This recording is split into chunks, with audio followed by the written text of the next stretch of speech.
Bonjour, je me présente, Yannick Autier, urbaniste à la ville de Granby.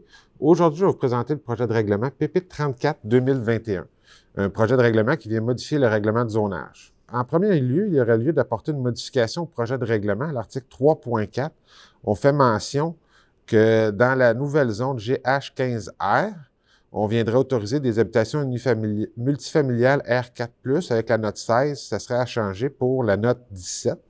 La note 17, dans le fond, c'est au lieu d'autoriser 6 logements maximum, on viendrait autoriser 8 logements maximum.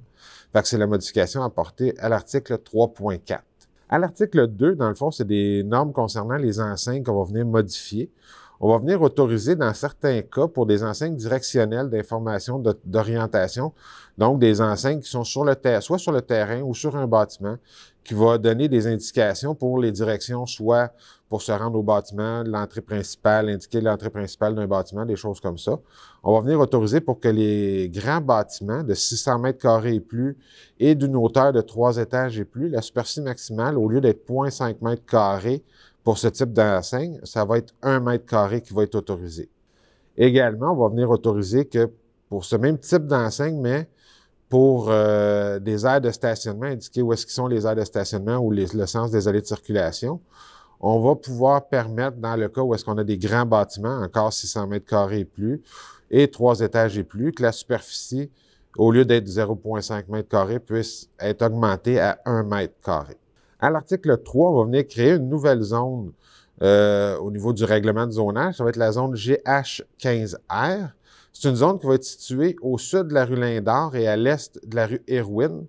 Dans le fond, on va créer cette nouvelle zone afin de permettre, comme à l'article 3.4, on va le montrer, que dans cette zone-là, on va autoriser du 8 logements, des bâtiments de 8 logements avec les normes d'implantation qui sont à l'écran au niveau des marges, des types de toitures et des hauteurs de bâtiments. Ça va être indiqué à l'écran.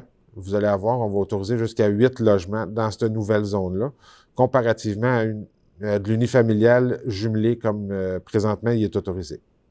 À l'article 4, dans le fond, on va revoir la localisation des cours d'eau au nord de la rue Jutras. Suite à une étude environnementale, dans le fond, les cours d'eau sont pas exactement à l'emplacement qui est indiqué au plan de zonage. Donc, on va revoir le plan de zonage pour indiquer les cours d'eau le plus précisément possible. On a 2 cours d'eau qui sont rajoutés, un cours d'eau qui est enlevé au plan de zonage. À l'article 5, c'est la même chose, sauf qu'on est sur la rue Saint-Jean-Nord. On va venir enlever l'identification d'un cours d'eau, car ce lit d'écoulement, dans le fond, c'est un fossé et non un cours d'eau au sens de la réglementation. Donc, on va venir retirer l'identification en tant que cours d'eau pour cette partie-là. Au nord, dans le fond, c'est dans le secteur de la rue Saint-Jean-Nord. À l'article 6, pour la zone GK07C, dans le fond, on va venir modifier les normes d'affichage pour cette zone-là. Présentement, les normes d'affichage qui s'appliquent, c'est ceux prévus au règlement de zonage pour les zones autorisant les usages commerciaux et publics. On va le modifier pour avoir des normes d'affichage pour les artères commerciales, les mêmes normes d'affichage que pour d'autres artères commerciales. La zone visée GK07C, on va l'identifier également à l'annexe C du règlement de zonage. C'est une zone qui est au nord de la rue York, entre les rues Montcalm et Cartier, comme vous voyez présentement à l'écran. Également, on va venir remplacer le titre de l'annexe C. On va le changer, qui était pour plan d'affichage avant. On va mettre groupe de zones assujetties aux dispositions sur l'affichage pour que ça reflète mieux ce qui est indiqué ailleurs dans le règlement de zonage. Comme mentionné dans l'avis public, le premier projet de règlement est adopté par le conseil municipal lors de la séance du 6 décembre 2021. Ce projet fera l'objet d'une consultation écrite qui se tiendra du 24 décembre 2021 au 12 janvier 2022 inclusivement.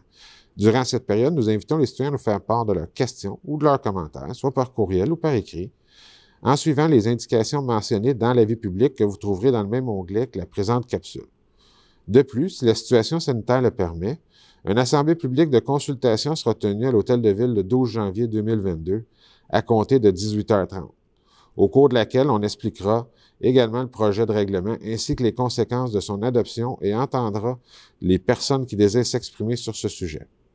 S'il y a lieu, les commentaires recueillis seront transmis au conseil municipal à l'occasion de l'adoption du second projet de règlement lors de la séance du 24 janvier 2022. Puisque ce projet est soumis à l'approbation des personnes able à voter, les citoyens concernés pourront demander la tenue d'un registre du 29 janvier au 6 février 2022 inclusivement.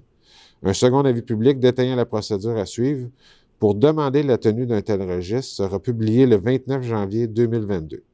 Nous vous invitons également à prendre connaissance du document intitulé « Calendrier d'adoption » que vous retrouverez aussi dans le même onglet, lequel résume la procédure d'adoption de ce projet de règlement. Finalement, pour obtenir plus d'informations quant à vos droits comme citoyen relativement à ce projet, nous vous invitons à communiquer avec les services juridiques au 450-776-8277. Merci. Bonne fin de journée.